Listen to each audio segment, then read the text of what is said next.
गमावलेले माझे रत्न आहे. या समाजामध्ये उत्कृष्ट काम करणारे एक कार्य करणारे व्यक्ती आहे भाऊ, जे उठून आज राष्ट्रवादीच्या मुख्य प्रवाहामध्ये राष्ट्रवादी वाढवण्यासाठी कार्य करत आहे. तुम्हाला सांगू इच्छितो, कल्ला आहे, तो फाजिल आहे, तो मोहसिन आहे, ये सुलतान भाई है. कल रात को 1:30 बजे तक के वो सारे लोगों को लेके आए मेरे लिए सुलतान भाई. आताच भाऊ त्यांचा प्रवेश झाला, 2-4 दिवसापूर्वी कल्लाने प्रवेश केला. ही ऊर्जा कुठून येते माणसामध्ये?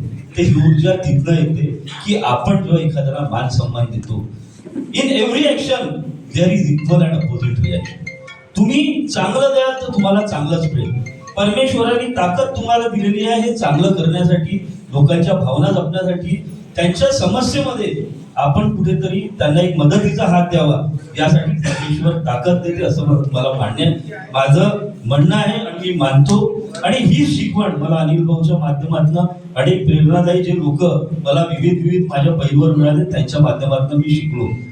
प्रत्येकाला मी इथे सांगू इच्छितो, माणूस आईच्या पोटी गुण घेऊन येत नाही, ते शिकावे लागतात, आपल्या अनुभवातून शिकावं लागतं. आणि आपल्या सानिध्यामध्ये जे लोक आपल्या जवळ येतात त्यांच्याकडनं आपल्याला शिकावं लागतं. आमचे राकेश भाऊ भोसीकर आहे, विवेकजी वानखेडे आहे, आज कामगाराचे खूप मोठे नेते आहेत, खूप मोठे आंदोलन घेतले आहे. संतोष आहे, आमचा मनोज आहे, यांच्या माध्यमातून आम्ही शिकलो. आणि लोक असं म्हणतात की शिकायला शिकलो, तसं आपण प्रत्येकाकडनं शिकलं पाहिजे.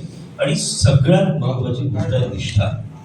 एका पक्षाप्रती, एका व्यक्तीप्रती आणि एका विचारांप्रती जोपर्यंत आपण ही नैतिकता आणि विश्वास आणि निष्ठा एका व्यक्तिमत्वाच्या प्रती ठेवणार नाही, तोपर्यंत आपल्या जीवनाचं सोनं होणार नाही. सन्माननीय अनिलजी अहिरकरांच्या माध्यमातून आम्ही लहानाचे मोठे झालो, अनुभवाच्या सार्थकी झालो. आणि ज्या दृष्टिकोनातून आमचं कार्य कर्तृत्व वाढलं ते फक्त अनिल भाऊच्या प्रती निष्ठा ठेवल्याने आणि अनिल भाऊच्या मार्गाने चालल्यामुळे झालं. मी ते सांगू इच्छितो. म्हणून कार्य करताना ज्या व्यक्तीसोबत तुम्ही निष्ठेने वागता, तोच व्यक्ती तुम्हाला एका चांगल्या मार्गावर, चांगल्या प्रगतीवर, पथावर नेण्याच्या ताकदीमध्ये असतो. समजा ती निष्ठा मनापासून आपण बाळगली तर जीवनाचं सोनं होण्यामध्ये कुणी अडचण आणू शकत. पार्टीने जी जबाबदारी मला नागपूर शहरासाठी दिलेली आहे, त्या जबाबदारीच्या माध्यमातून असंख्य लोक पक्षाशीच नव्हे तर माझ्या हृदयाशी जुळणारे माझे सगळा परिवार हा आज तुम्ही बघितला असेल.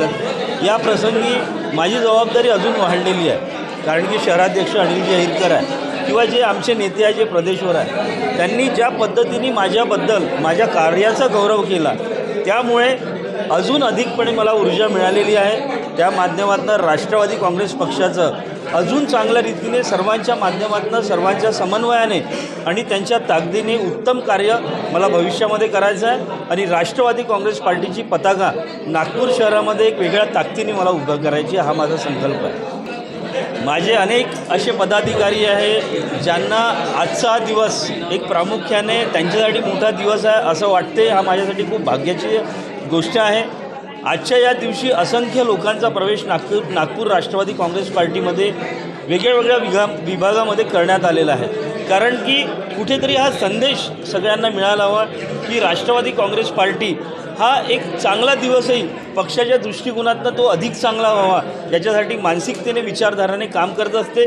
आणि या विचारधारेनेच पक्ष भविष्यामध्ये मोठा होईल असं मला पूर्ण अपेक्षा आहे आणि विश्वास आहे. कार्यकर्ते ज्या पद्धतीने आमच्या अपेक्षेपेक्षा जास्त चांगलं कार्य करत आहे, मला माझ्या पदाधिकाऱ्यांना, कार्यकर्त्यांना आजच्या दिवशी हा विश्वास द्यायचा आहे की याचसारखं कार्य त्यांनी आता सुरू ठेवलं ते येणाऱ्या महानगरपालिकेमध्ये राष्ट्रवादी काँग्रेस पार्टीतर्फे संपूर्ण प्रभागामध्ये, एकूण एक वार्डामध्ये आम्ही आमचा उमेदवार उभा करू शकतो, एवढी ताकद राष्ट्रवादी काँग्रेस पार्टीची राहील.